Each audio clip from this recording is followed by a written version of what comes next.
60 House Republican lawmakers to the southern border yesterday for a firsthand look at the migrant crisis. The lawmakers touring a Border Patrol processing facility in Eagle Pass, speaking with local residents and sheriffs. Here is what Speaker Johnson had to say about the border crisis during the trip. Watch.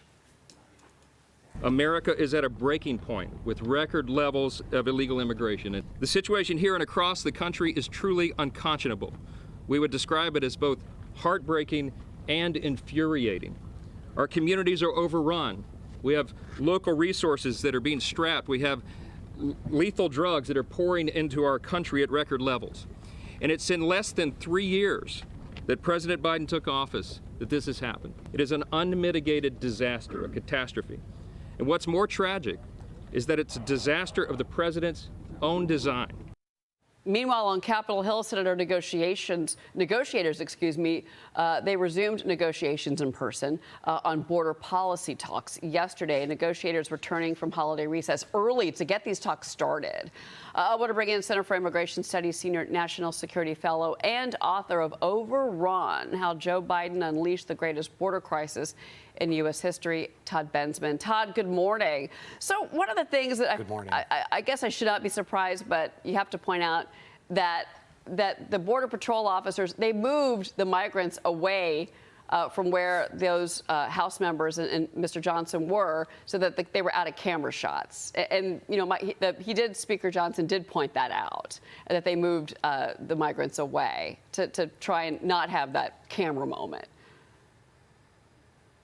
Yeah, it was the cleanest border I've seen, at least in Eagle Pass, in a long, long time.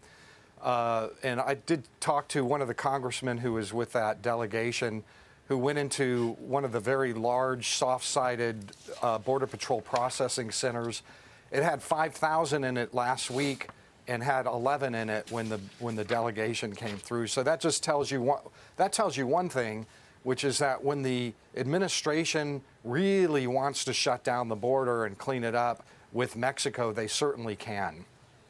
Overnight. Yeah. Kayla McGee White's on set with me. Kayla, jump in here. Todd, we mentioned that Democrats are reportedly considering, sitting down for negotiations over a border security package. Axios reported this earlier this week. But notably missing from the Axios report was a mention of a single policy that Democrats would be willing to introduce to the border security package in order to get this thing done. Do you think that Democrats are serious about negotiating on this then, or is this just more talk? Not at all. I think the Democrats, as we saw, this was not a bipartisan delegation that went down to the border. It was all one party. That's what this is all about. The Democrats' main policy is to bring them in the largest numbers possible, in the smoothest, fastest way possible, so that it doesn't put up an unsightly congregation of immigrants down there that, Fox News drones can look at from on high. That's their policy. When they talk about we're going to surge money and resources down there, it's to bring them in faster, not to block, stop, and deter. I don't think the two sides are even on the same page. If they do strike a deal, what I would watch for is whether the Democrats actually enforce that deal. Or try to find lots of loopholes. They're very, very expert at finding the loopholes to not enforce. Now, because of the optics of that, especially because we have now entered an election year, and President Biden doesn't want to be seen as stopping migrants from crossing, because that was one of his campaign promises.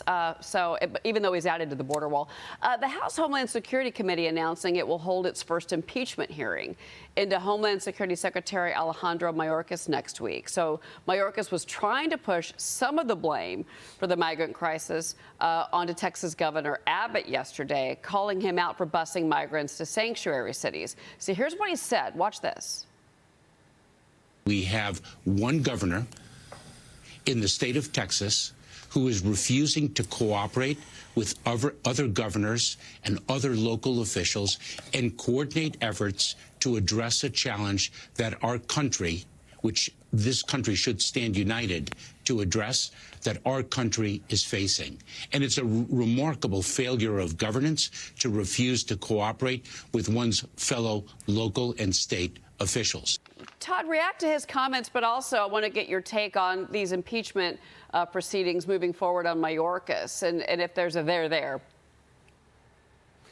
First of all, Governor Greg Abbott of Texas has no authority to force a single migrant to get on a bus and go to Chicago or New York or any of these northern cities.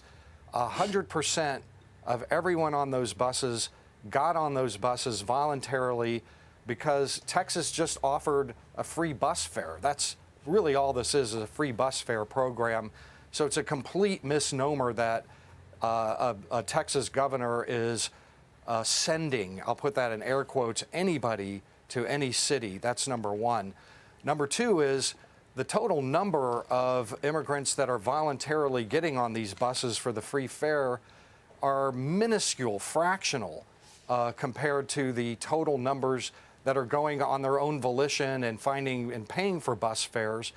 And a government federal Biden program to fly immigrants from foreign cities south of the border directly into 43 different U.S. airports. That's the using the CBP One app, family reunification. Hundreds of thousands are just flying into these cities. We don't know exactly which cities and in what numbers yet, but we have reported at the Center for Immigration Studies, and they're busing themselves in. This is just ridiculous to talk about a governor of Texas having something to do with this. No, they want to be here. They want to be in New York City, Todd. They want to be here because you're getting a hotel room, you're getting money, you're getting a phone. It's a good deal for them. Yeah, of course. And as far as the impeachment, if you have an extra minute for that, listen, I think that the impeachment inquiry that's going to start next week and probably go into the week after at least is a bit of political theater. They're not going to remove Mayorkas. They don't have the numbers for that.